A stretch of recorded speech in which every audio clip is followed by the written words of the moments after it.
I calmly picked up a box cutter and offered it to my mother, telling her to finish what she started.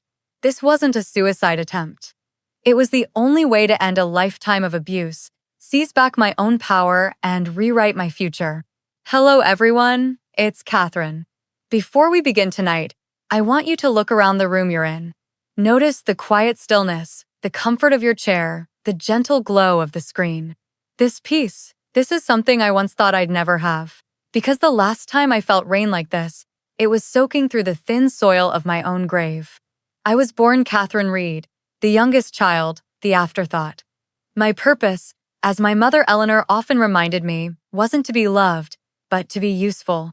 My older brother, Daniel, was the heir to our failing family farm in rural Ohio, but my father's will had a cruel stipulation.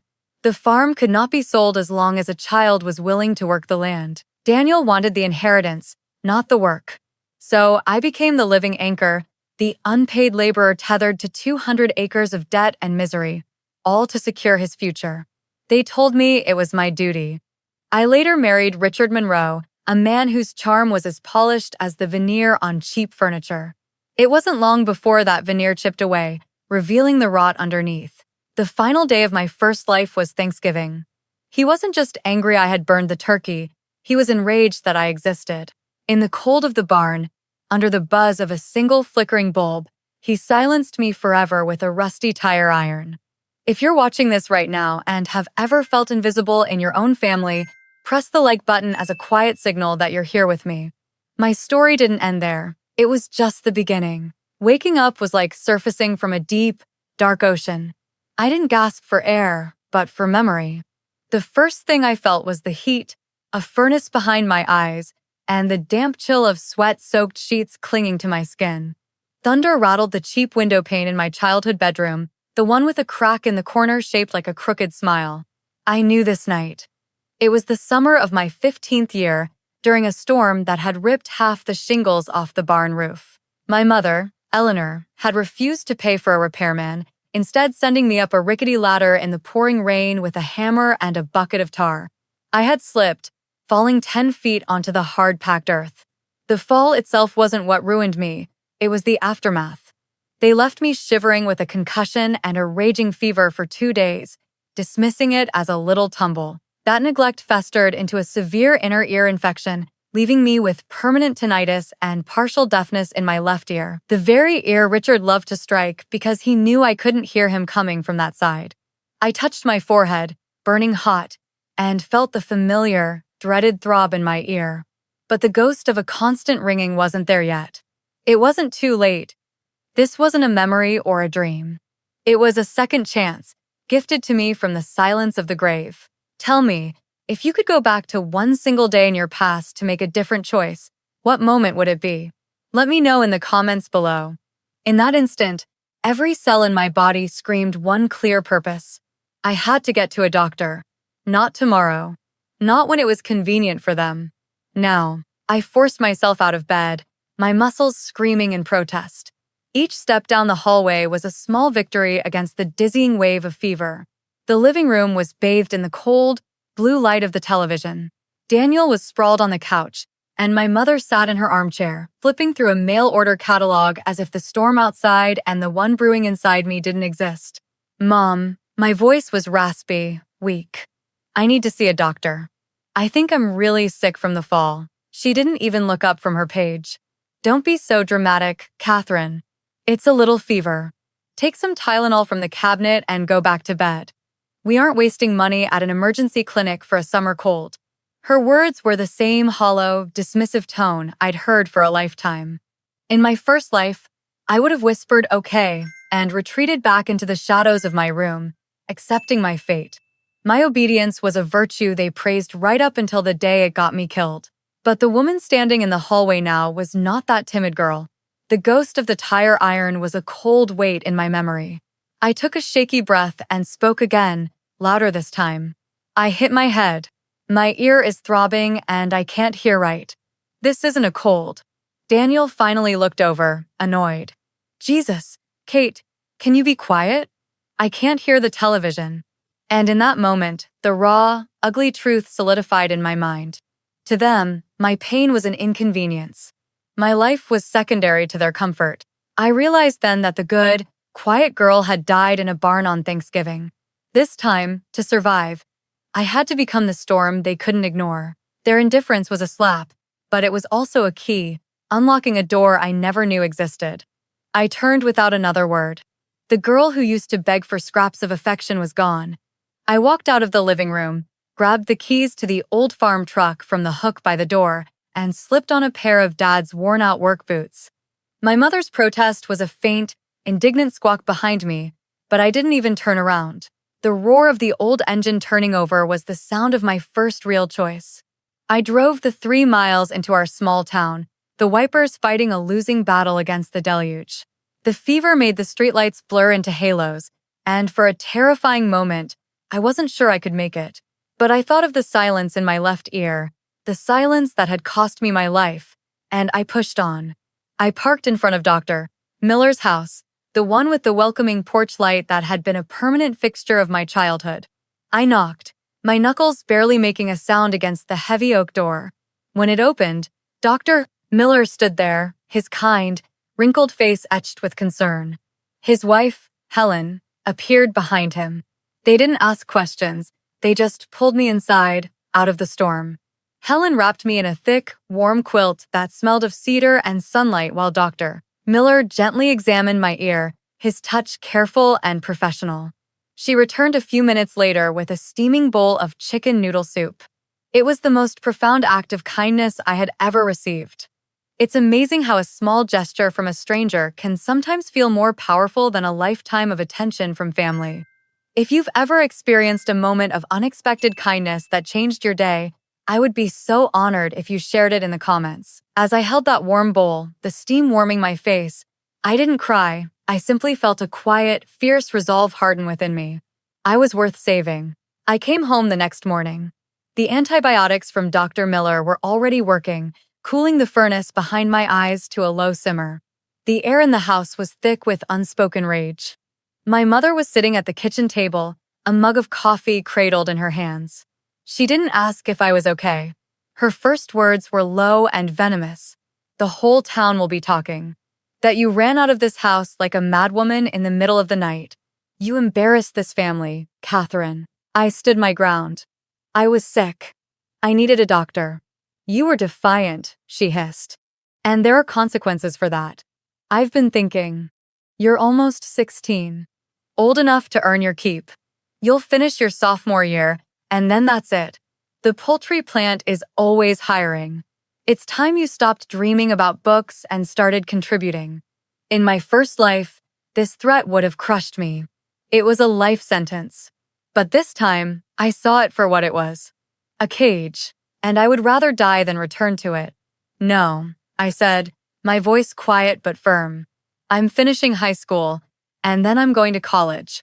The words hung in the air, a declaration of war. She stared at me, her face contorting with fury. It was the first time I had ever completely defied her. You will do as you're told, she shrieked, and in a flash of rage, she hurled the heavy ceramic mug. The old Katherine would have flinched, ducked, or cried. But I stood perfectly still. I let it happen. The mug struck my temple with a sickening thud. I felt a sharp, searing pain, followed by the warm trickle of blood down my face. I didn't scream. I slowly raised a hand, touched the wound, and looked at the crimson on my fingertips. Then, I met her horrified gaze. Go on, I whispered. Tell me again how I'm not going back to school. My temple healed, leaving a faint, pale scar, but the wound in our family festered. The house was filled with a silence louder than any argument. My mother watched me with a mixture of hatred and a new, unfamiliar fear. She avoided me for weeks, until one sweltering afternoon when she cornered me in the barn. The air was thick with the smell of hay and old resentments. You think you're clever, don't you? She began, her voice deceptively calm, walking around with that little scar, playing the martyr. But you're just a child who threw a tantrum. You are a burden, Katherine. You have always been a burden. Sometimes I wish. She trailed off, but I knew the end of that sentence. I had heard it in the quiet sighs, the resentful glances, my entire life. That barn, The shadows on the wall were the same ones that had watched me die. Her words were the prelude to the tire iron. In that moment, something inside me went cold and still. All the fear, all the pain, it just evaporated, leaving behind a terrifying clarity. I turned and looked at the dusty workbench against the far wall. Without a word, I walked over, picked up a rusty box cutter, and clicked the blade out. I walked back to her, my steps even and silent. I didn't point it at her. I didn't point it at myself. I held it out to her, handle first. "If you're going to say it, Eleanor," I said, my voice as flat and dead as the air in that barn, "then have the courage to finish the thought. You've wanted me gone since the day I was born. Here's your chance. Do it. Or get out of my way." She stared at the blade, then at my face, and for the first time in my life, I saw true terror in my mother's eyes. She saw I wasn't bluffing. She saw that I had nothing left to lose. She stumbled backward, shaking her head, and fled the barn. After the barn, the war in our house became a cold one. Eleanor left me alone, a hostile truce hanging between us. But I knew this peace was temporary. She had taken away her physical threats, but she had also withdrawn any pretense of support. I was a ghost in my own home, responsible for my own survival. And survival required money, an escape fund. So I started working. I used the one thing they had given me, a capacity for back-breaking labor. I went to our neighbors, the Crawfords, and offered to muck out their horse stalls every morning before school for $5 a stall. It was filthy, exhausting work that left my muscles screaming and my clothes permanently smelling of manure. After school, I'd come home and tend to a small, hidden vegetable patch I'd carved out behind a collapsed section of the barn, growing tomatoes and zucchini. On weekends, I'd take my small harvest to the farmer's market in town. Every single dollar, every quarter, was a treasure. I kept my earnings in an old coffee can buried beneath a loose floorboard in my closet. That can of crumpled, dirt-stained bills became my religion. It wasn't just money, it was the bus ticket out, the deposit on a room, the price of a new life. It was the physical proof that my future belonged to me. I'm curious, what was the very first job you ever had? And what's the one lesson it taught you that you've carried with you ever since? Share your story with us. Those early lessons are so powerful. Every night, I'd fall into bed, too tired to even read, the phantom ache in my bones a constant reminder of the price of freedom. But for the first time, I felt a flicker of something I'd never dared to feel before. Hope. The can was getting heavy. I had saved almost $900. It felt like a fortune, like the weight of my future in my hands. I could almost picture it. A bus ticket heading west, the silhouette of the farm shrinking in the rearview mirror until it was nothing but a speck. I had allowed myself to believe in it. That was my mistake. I came home from school one Tuesday afternoon to find my bedroom door, which I always kept closed, slightly ajar. A cold dread, heavy and familiar, settled in my stomach. I walked to my closet, my heart hammering against my ribs. I lifted the loose floorboard. The hole was empty. The can was gone. I found my mother in the kitchen, calmly peeling potatoes at the sink as if nothing had happened. I walked up to her and simply asked, "Where is it?" She didn't feign ignorance. She turned, wiping her hands on her apron, her face a mask of smug righteousness. "Your little secret is safe," she said. I put it toward the property tax bill. "You live under this roof, Katherine. You eat the food I cook. Did you really think you could just hoard money for your selfish little fantasies while the rest of us struggle?" I stared at her, speechless. It wasn't just that she had taken it, it was the way she twisted it, turning my hard-won hope into a crime. "It was for Daniel's college fund," she added, her voice softening with feigned maternal concern. "He's going to make something of himself. He needs our support." The message was clear. My dreams were selfish fantasies. His were an investment. My labor was for the family, but the fruits of that labor belonged to him.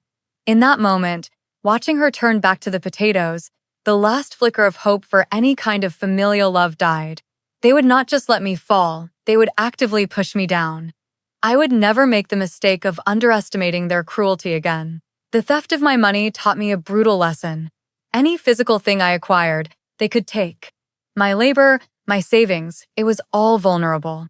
But they couldn't steal what was in my head. My new plan was forged in the cold fire of that realization. An escape fund could be stolen, but a full scholarship to a university hundreds of miles away was an ironclad ticket to freedom. My grades were decent, but decent wouldn't cut it.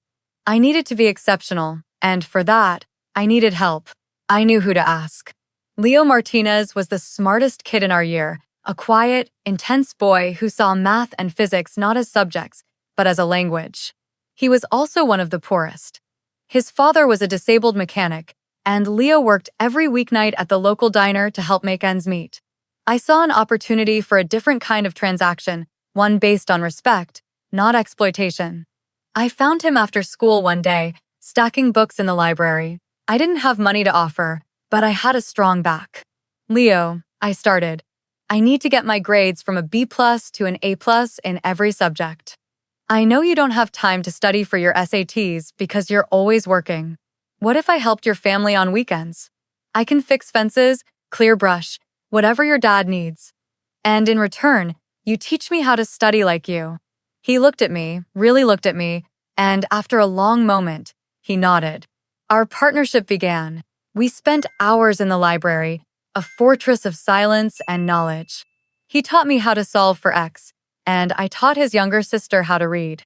He explained chemical bonds, and I restocked his family's firewood for the winter. We all have that one person, a teacher, a mentor, a friend who unlocked something for us. Who was that person in your life? The one who taught you something that went far beyond the classroom? I would love to hear about them. For the first time, I was working not just to escape, but to build. Every A on a test felt like laying a brick in the foundation of my new life. Our partnership was a success. By the end of our junior year, both Leo and I were at the top of our class. Other students noticed. They saw our grades, our confidence, and they started asking for help. That summer, the panic set in for our classmates. The SATs loomed, and the pressure of college applications was immense. The nearest professional tutoring service was 50 miles away and charged a small fortune. One afternoon, sitting with Leo in the park, I had an idea. They can't afford the prep courses in the city, I said, but they need the help. We could do it, Leo. We can teach them what you taught me. It was our first joint venture. We called it the Summer Scholars Workshop. I handled the logistics and taught the English and essay writing portions, using my own struggles to connect with the students. Leo, the quiet genius, handled the math and science. We asked the local church if we could use their empty basement on weekdays and charge $20 a head for the entire summer, just enough to be taken seriously. At first, 5 students showed up, then 10. By the end of July, we had nearly 30 kids packed into that basement, all hungry to learn, all dreaming of a life beyond our small town. The money we earned was more than I had ever seen. Leo was able to quit his grueling job at the diner to focus on his own applications. And me? I rebuilt my escape fund. This time, I was smarter. With a letter of recommendation from Dr. Miller, his wife Helen drove me to the next county and helped me open my first bank account. My mother could steal cash from a can, but she couldn't touch this. This money wasn't just for a bus ticket anymore.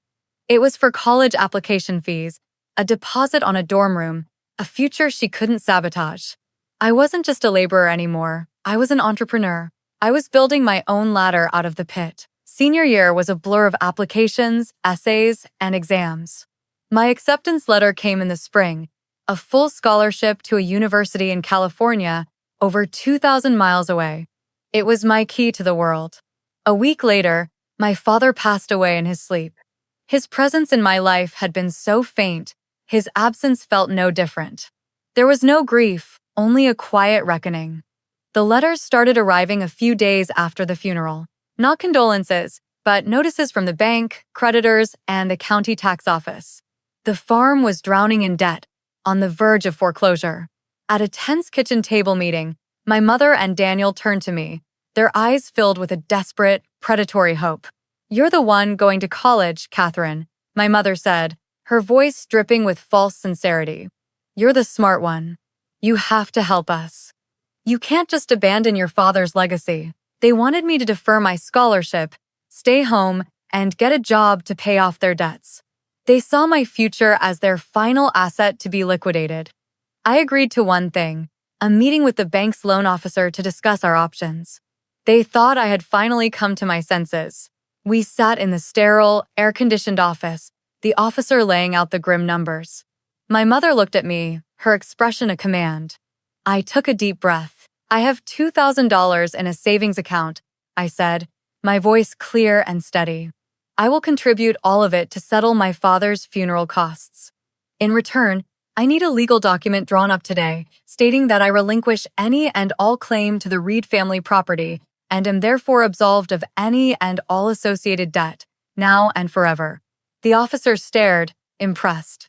My mother and brother just looked stunned. I had bought my freedom, and the price was giving up an inheritance of poison and rust. Sometimes the hardest decision is to walk away from something you're told you're supposed to love. Have you ever had to make a clean break to save yourself? If you feel comfortable, share a yes in the comments. Signing that paper felt like taking my first breath of clean, free air. I graduated valedictorian. The week before I was due to leave for California, the bank put the farm up for auction. The house of my childhood was being emptied, its soul sold off piece by piece. I walked through the dusty rooms one last time, a stranger in a place I was never allowed to call home. In my father's cramped, neglected office, I found an old metal lockbox tucked away in the back of his desk drawer. I was looking for a photograph, a letter, anything to prove he had been more than just a ghost. Inside, beneath decades of old tax returns and useless receipts, was an ornate-looking document. A stock certificate from 1982 for 500 shares in a company I'd never heard of called Omnigen Therapeutics. The paper felt heavy in my hand. And then, a jolt. A memory, sharp and violent, from my first life. It was after the funeral. Richard was going through these same papers. I remembered him holding up this exact certificate, laughing. "Look at this piece of junk," he'd said, tossing it into a box destined for the fire. Probably not even worth the paper it's printed on. But then, years later, I remembered him on the phone, screaming at his broker, his face purple with rage. He was yelling about a pharmaceutical buyout, a once-in-a-lifetime merger, and a name. Omnigen. He had thrown away a winning lottery ticket. My heart hammered against my ribs. This was it. The next morning, I took the first bus to the city and walked into the imposing office of a downtown brokerage firm. The broker, a kind-faced man named Mr. Harris, looked at the certificate with polite curiosity. He typed the name into his computer. He paused. He typed again. He took off his glasses, polished them, and put them back on. "Miss Reed," he said, his voice hushed with disbelief. This company was acquired by a global conglomerate in the late 92nd. These shares were converted. After all the splits and dividends, are you aware that you are holding an asset worth just over $4 million? The world tilted on its axis in that brokerage firm. For a few minutes, I couldn't breathe. $4 million. It wasn't a number, it was a different universe. My first decision, made while my hands were still shaking, was the most important one. I looked Mr. Harris in the eye and said, "I'm going to need a good financial advisor. Are you available to be hired?" That choice set the course for everything that followed. I still went to California. I still enrolled in my classes.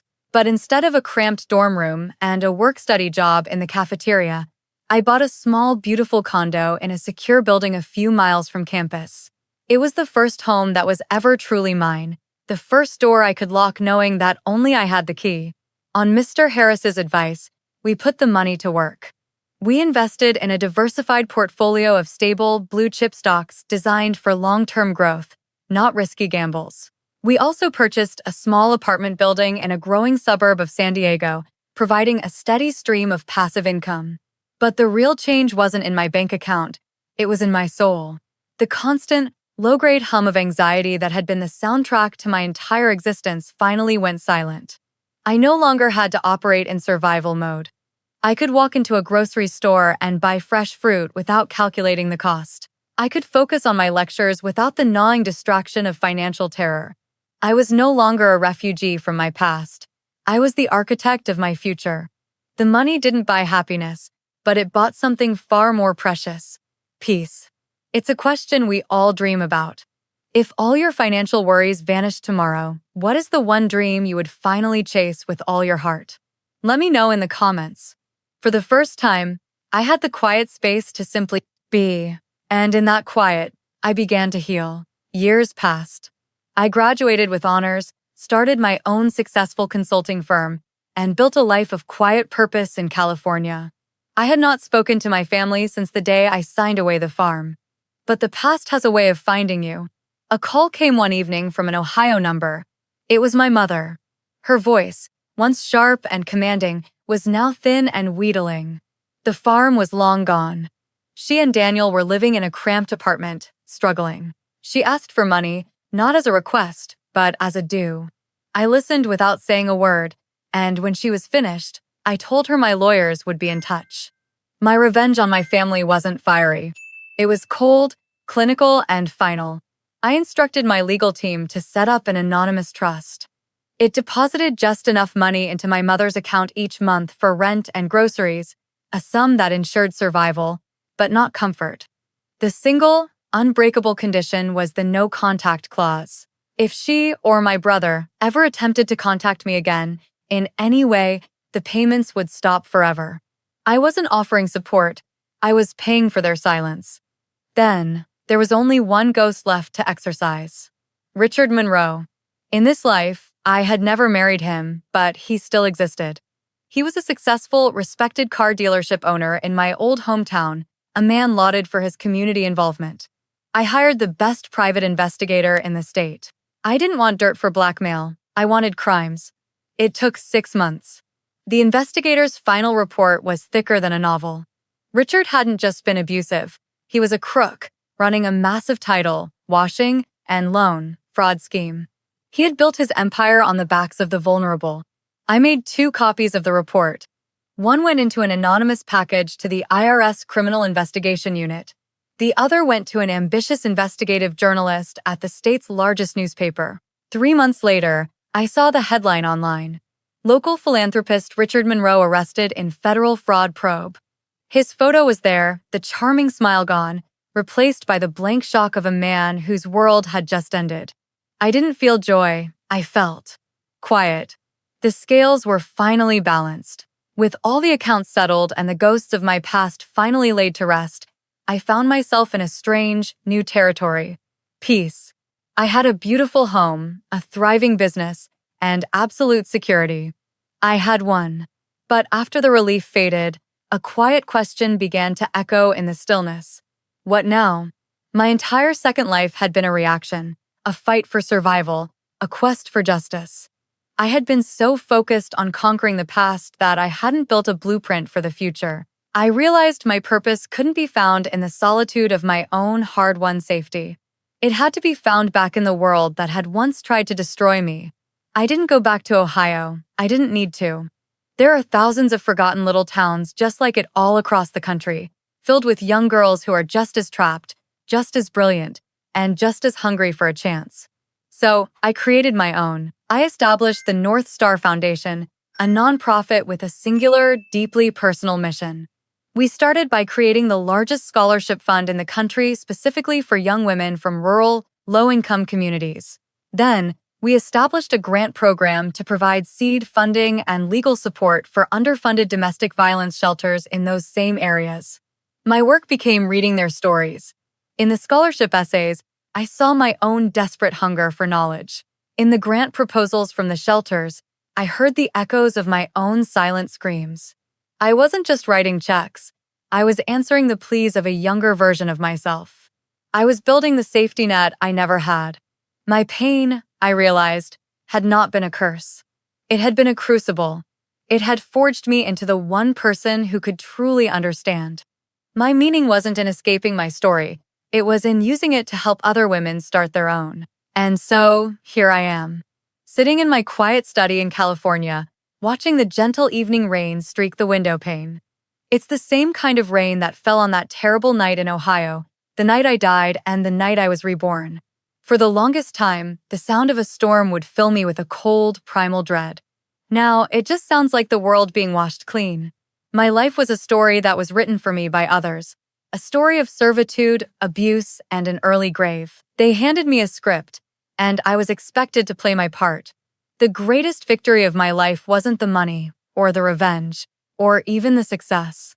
It was finding the courage to tear that script to pieces and write my own.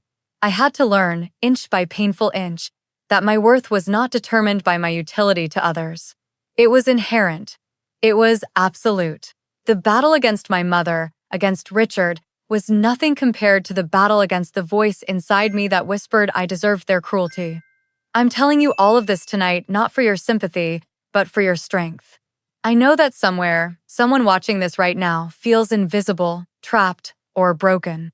You may be in a situation that feels utterly hopeless. Please, hear me when I say this. Your life is your own story to write. You cannot control the first chapter, but you have the power to write the next one, and the one after that. You are the author. You deserve a beautiful ending. If this story resonated with you, if you believe in the power of rewriting your own destiny, press that subscribe button. Let's build a community here, a library of stories about courage, resilience, and the unshakable power of the human spirit. Your story matters. Thank you for listening.